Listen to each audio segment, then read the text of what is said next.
तो चलिए आज बात करते हैं बौद्ध संगीति के बाद क्या हुआ कि बौद्ध धर्म जो है मतलब जो चौथी बौद्ध संगीति हुआ था उसके बाद क्या हुआ कि बौद्ध धर्म जो है आपको दो भाग में जो है टूट गया था। तब बात करते हैं कौन कौन भाग में टूटल था। ठीक है, तब पहला था हीनयान और दूसरा था महायान। पहले जान लेते हैं कि हीनयान क्या था क्या नहीं था, फिर महायान के ऊपर डिस्कस करेंगे। ठीक है, तो प्रयास यही कीजिएगा कि वीडियो को जो है शुरू से लेकर अंत तक देखने के लिए। ठीक है, ताकि आपसे एक भी पॉइंट मिस ना हो जाए और आज जो है बहुत इंपॉर्टेंट सेशन होने वाला है। ठीक है, तो बात करते हैं हीनयान, यानी क्या हुआ कि ये जो है महात्मा बुद्ध का जो उपदेश था उसमें कोई परिवर्तन नहीं किया, मतलब कोई चेंजे नहीं हुआ हीनयान में, जैसा था वैसा ही चल रहा था। ठीक है, तो किस में आएगा, तो हीनयान में। ठीक है, हीनयान मूर्ति पूजा और भक्ति में जो है विश्वास नहीं करता था। ये जो था मूर्ति पूजा जो होता है और भक्ति होता है उस सब में कुछ विश्वास नहीं करता था, कुछ बिलीव ही नहीं करता था।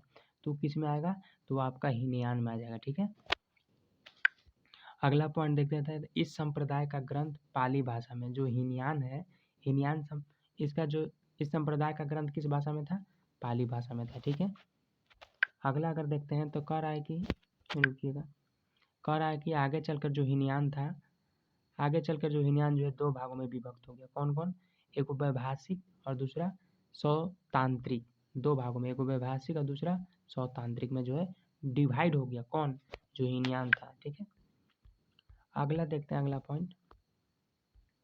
पॉइंट क्या है, तो अगला पॉइंट है कि हीनयान जो है हीनयान का आदर्श है अहर्त पद की प्राप्ति। किसका पद, अहर्त पद की प्राप्ति है। हीनयान शब्द का मेन पॉइंट क्या है, तो अहर्त पद की जो है प्राप्ति। ठीक है, हीनयान के भारत के दक्षिण भाग में श्रीलंका, जावा, वर्मा आदि देश में फैला हुआ, मतलब ये सब देश में जो है हीनयान फैला हुआ, मतलब ये सब देश ऐसा है जहाँ पे जो है मतलब न मूर्ति पूजा न भक्ति सब में विश्वास करता है। ठीक है, हीनयान तो हमको यही ना बताता है कि मूर्ति पूजा न भक्ति ये सब जो है इसमें कुछ बिलीव ही नहीं करता है।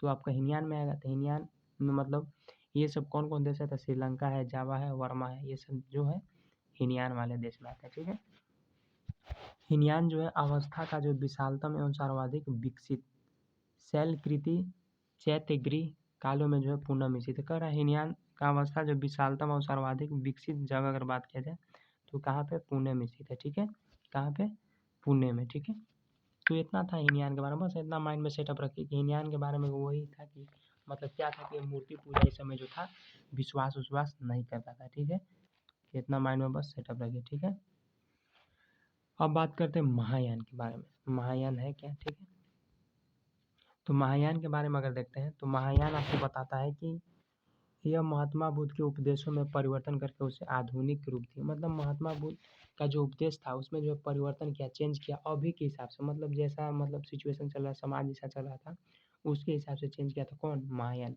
अब हीनयान में कुछ चेंज नहीं किया था। ठीक है, बात करते हैं महायान, तो महायान इसमें जो था बुद्ध ईश्वर को मानकर उनकी उपासना भी करते थे तथा मूर्ति पूजा भी करते थे।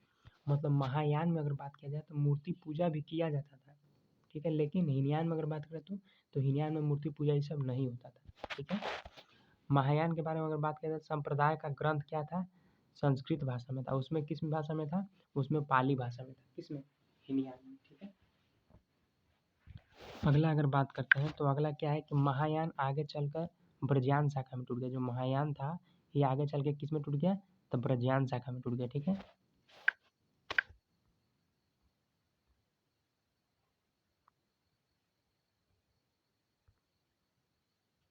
ब्रजयान शाखा में टूट गया ना।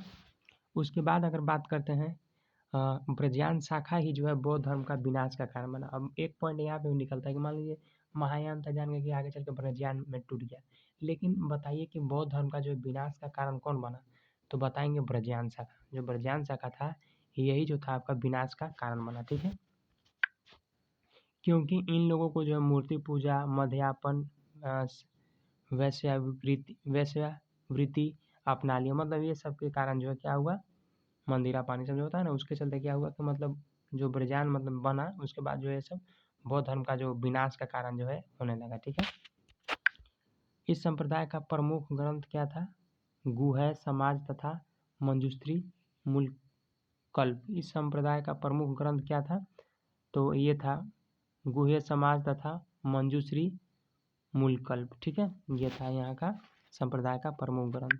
ब्रजांश शाखा का। ठीक है, अगला अगर देखते हैं तो चीन तथा थाईलैंड। कह रहा है कि चीन तथा थाईलैंड में जो है ब्रजांश शाखा टूटा। चीन तथा थाईलैंड में जो है ब्रजांश शाखा जो था मतलब टूट गया।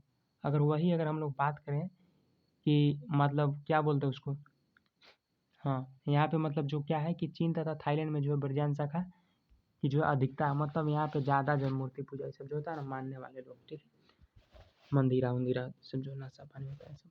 बिहार के भागलपुर स्थित विक्रमशिला विश्वविद्यालय में जो है ब्रजांश शाखा की शिक्षा दी जाती थी, जिसे धर्मपाल ने बनवाया था। यहाँ से बहुत इंपॉर्टेंट क्वेश्चन रहता है, बस इतना माइंड में सेटअप रखिए कि ब्रजांश शाखा का जो है शिक्षा दिया जाता था कहाँ पे, तो विक्रमशिला विश्वविद्यालय में, यानी ब्रजांश शाखा का ऑक्सफोर्ड विक्रमशिला विश्वविद्यालय। ठीक है, बिहार के भागलपुर में स्थित है विक्रमशिला, ठीक है, विक्रमशिला विश्वविद्यालय।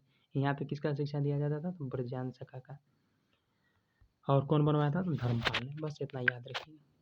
अगला है कि नालंदा विश्वविद्यालय में जो है महायान की शिक्षा दी। अब यहाँ से आता है कि महायान की शिक्षा दिया जाता था कहाँ पे, तो नालंदा विश्वविद्यालय में। ब्रजान का शिक्षा दिया जाता था कहाँ पे, तो विक्रमशिला विश्वविद्यालय। ये दोनों पॉइंट क्लियर रखिएगा, ठीक है। और अगर बात किया जाए तो ये जो आपका नालंदा विश्वविद्यालय, यहाँ पे तो जान गए कि महायान की शिक्षा दी जाती थी, जिसके संस्थापक कुमार गुप्त थे, जिसे बख्तियार खिलजी ने ध्वस्त कर दिया था। इसको कौन मतलब ध्वस्त कर दिया था नालंदा विश्वविद्यालय को, तो बख्तियार खिलजी जो था वो ध्वस्त कर दिया था। ठीक है, अगला है उदंतपुरी विश्वविद्यालय, जो है बौद्ध धर्म के महायान से संबंधित है। उदंतपुरी विश्वविद्यालय किससे संबंधित है, तो बताएंगे बौद्ध धर्म का जो महायान शाखा है उससे संबंधित है। ठीक है, जिसके संस्थापक कौन थे, गोपाल। जिसके संस्थापक कौन थे, गोपाल। ठीक है, अगला अगर देखते हैं कन्हेरी की शैल, अगला क्या है, अगला है आपका कि कन्हेरी की शैलकृत गुफा में 11 सिर और 4 भुजाओं वाले बोधिसत्व का जो है अंकन मिला है। अगर आपसे पूछ दिया कि बताइए कि 11 सिर और 4 गुफाओं वाले जो है बोधिसत्व का जो है मतलब कहाँ पे ऐसा मतलब देखने को मिला है बुद्ध का, तो बताएंगे कन्हेरी की गुफा में। ठीक है, कहाँ पे, कन्हेरी की गुफा में। शैलकृत छोड़िए, कन्हेरी की गुफा में। ठीक है, 11 सिर और 4 भुजाओं वाले उनका जो है आपका जो इमेज है वो देखने को जो है मिला है। ठीक है, कहाँ, कन्हेरी की गुफा में। सारनाथ की भूमि जो है स्पर्श मुद्रा वाले बुद्ध की प्रतिमा गुप्त काल में बनाई गई थी। यहाँ से उतना छोड़िए गुप्त काल, बस इतना देखिए कि स्पर्श मुद्रा वाला जो है बौद्ध धर्म का प्रतिमा कहाँ पे मिला है, तो बताएंगे सारनाथ में। स्पर्श मुद्रा वाला जो है बौद्ध धर्म का फोटो मतलब इमेज जो है कहाँ पे मिला है, जो स्टैचू ये सब होता है कहाँ पे मिला है प्रतिमा, तो बताएंगे हम लोग कि सारनाथ में। ठीक है, अगला क्या है, अगला है कि बुद्ध की खड़ी प्रतिमा जो है कुषाण काल में बनाई गई थी। अब यहाँ से इतना दिमाग में रखिए कि बुद्ध का जो खड़ी प्रतिमा जो था बनल था कब, तो कुषाण काल में। कब बनल था, तो कुषाण काल में। कब, क्या चीज़, तो बुद्ध की खड़ी प्रतिमा। ठीक है, गौतम बुद्ध को जो है देवता का स्थान कनिष्क के समय में दिया गया था। जो गौतम बुद्ध जो थे उनको देवता का स्थान किस समय में दिया गया था, तो कनिष्क के समय में जो है दिया गया था। ठीक है, अगला पॉइंट देखते हैं कि भारत में जो सबसे पहले जिस मानव प्रतिमा की पूजा किया गया वह बुद्ध की प्रतिमा थी, और इसी के साथ मूर्ति पूजा का जो है नींव रखी गई। वह बुद्ध की प्रतिमा और इसी के साथ जो है मूर्ति पूजा का जो है नींव रखा गया। बुद्ध की 80 फुट प्रतिमा बोध गया में है, उसे जापानियों ने द्वारा जो है निर्मित किया गया। बुद्ध का जो है 80 फुट जो प्रतिमा है वो कहाँ पे है, बोध गया में। यहाँ से क्वेश्चन क्या बनेगा, यहाँ से क्वेश्चन ये बनेगा कि बुद्ध का जो है 80 फुट का प्रतिमा जो है कहाँ पे है, बोध गया में। किसके द्वारा मतलब बनाया गया था ये सब, तो जापानियों के द्वारा जो है सब निर्मित किया गया था। बुद्ध की 80 फीट की प्रतिमा जो है कहाँ पे है, बोध गया में। किसके द्वारा बनाया गया था, तो जापानियों के द्वारा। ठीक है, अगला अगर देखते हैं तो अगला क्या है कि 30 फीट, एक मिनट रुकिएगा इसको ऊपर कर लेते हैं। और अगला क्या है, अगला है आपका कि बताइए कि जो 30 फीट और 10 फीट लंबा, 30 फीट ऊंचा हो गया और 10 फीट लंबा गौतम बुद्ध का जो है शयन मुद्रा का मूर्ति जो है कहाँ पे बन रहा है, तो बताएंगे बोध गया में। ठीक है, कहाँ पे बन रहा है, बोध गया में। बुद्ध की प्रथम मूर्ति शैल मथुरा शैली में, मतलब बुद्ध धर्म का जो प्रथम मूर्ति कहाँ पे है, तो मथुरा में। ठीक है, मथुरा शैली मतलब पत्थर में। बुद्ध का सर्वाधिक मूर्ति तो गांधार शैली में, ठीक है। प्रथम मूर्ति पूछे तो मथुरा शैली में, दूसरा पूछे सर्वाधिक तो गांधार शैली में, ठीक है। धार्मिक जुलूस का जो प्रारंभ बौद्ध धर्म से हुआ है। अगर बात किया जाए कि मतलब जो जुलूस ये सब नहीं होता है तो उसका जो शुरुआत मतलब कौन धर्म से हुआ, तो बताएंगे बौद्ध धर्म से, ठीक है। बौद्ध धर्म का रामायण अश्वघोष की पुस्तक बुद्ध चरित्र को कहा जाता है। अगर यहाँ से क्वेश्चन इंपोर्टेंट बन सकता है कि बौद्ध धर्म का जो है रामायण अश्वघोष का जो पुस्तक है बुद्ध चरित्र, मतलब बुद्ध चरित्रम को जो है आपका बौद्ध धर्म का रामायण कहा जाता है। और लिख ले कौन था, तो अश्वघोष लिखा हुआ था, ठीक है। ये लिखे हुए तो थोड़ा सा और मेरे हिसाब से लगता है 1-2 पॉइंट बच रहा है।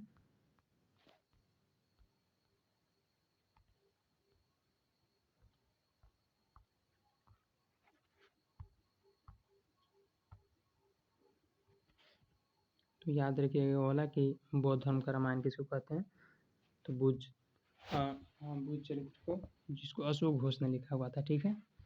तो इतना पॉइंट जो है आपको क्लियर रख के चलना है आपको, ठीक है। अगर अगला बात करते हैं तो अगला क्या है कि भारत तथा एशिया का सबसे बड़ा मठ तवांग मठ जो अरुणाचल प्रदेश में, भारत तथा एशिया का सबसे बड़ा मठ कहाँ है, तो तवांग मठ है, कहाँ है, अरुणाचल प्रदेश में, जो विश्व का दूसरा सबसे बड़ा बौद्ध मठ है। बहुत इंपॉर्टेंट क्वेश्चन है, ये डिस्कस कर रहे हैं। जो कह रहा है कि भारत तथा एशिया का सबसे बड़ा मठ कौन सा है, तो तवांग मठ कहाँ पे है, अरुणाचल प्रदेश में, ठीक है। जो विश्व का दूसरा सबसे बड़ा बौद्ध मठ है, ठीक है। विश्व का सबसे बड़ा बौद्ध मठ पोतला महल लहासा तिब्बत में। विश्व का जो है सबसे बड़ा बौद्ध मठ कहाँ है, पोतला महल लहासा में, तिब्बत में, ठीक है। बौद्ध धर्म का जो है शब्दकोश, यानी बौद्ध धर्म जो है उसका शब्दकोश यानी डिक्शनरी किसको कहा जाता है, महावीर सूत्र को। यानी इतना याद रखिए कि महाविभाष्य को जो है बौद्ध धर्म का शब्दकोश कहा जाता है, डिक्शनरी कहा जाता है। बौद्ध धर्म का डिक्शनरी किसको कहा जाता है, तो महाविभाष्य को कहा जाता है, ठीक है। बौद्ध धर्म को अपनाने वाले शासक कौन कौन थे, तो अगर बात किया जाए तो बौद्ध धर्म को अपनाने वाले शासक यही थे आपका, क्या उनका नाम था, अशोक था, कनिष्क था। कनिष्क जो था महायान शाखा का था। महायान मतलब क्या चीज़, जो नया मतलब जो चेंज हुआ सामाजिक के आधार पर अभी के हिसाब से, तो वो जो था कनिष्क मानता था। नागार्जुन हो गया, अश्वघोष हो गया, वसुमित्र, ये सब जो थे मतलब बौद्ध धर्म को अपनाने वाले शासक थे, ठीक है। अशोक जो था अपने बौद्ध धर्म में प्रचार प्रसार के लिए क्या किया कि अपने पुत्र जो था उसका महेंद्र और पुत्री जो थी संघमित्रा उसको जो है श्रीलंका भेज दिया था, ठीक है। तो ये जो था मतलब पॉइंट मतलब हम लोग डिस्कस किए कि बौद्ध धर्म मतलब चौथा संगीति के बाद जो है क्या हुआ उसके बारे में, यानी चौथा संगीति के बाद जो 2 भाग में टूटा हीनयान और महायान, उसके बारे में जितना पॉइंट बना बाकी हम लोग डिस्कस किए। नेक्स्ट जो वीडियो आएगा, नेक्स्ट वीडियो में हम लोग क्या डिस्कस करेंगे, बौद्ध साहित्य के बारे में जो है इसके बारे में डिस्कस करेंगे, और बाकी उसके बारे में जो बौद्ध धर्म के चिन्ह उनसे जुड़े जो पॉइंट होगा वो सब डिस्कस करेंगे, ठीक है। तो मिलते हैं एक फ्रेश वीडियो में। अगर वीडियो पसंद आता हो तो लाइक कीजिएगा, कमेंट कीजिएगा और दोस्तों के साथ शेयर कीजिएगा, ठीक है। तो मिलते हैं एक फ्रेश वीडियो में। चलिए, थैंक यू सो मच।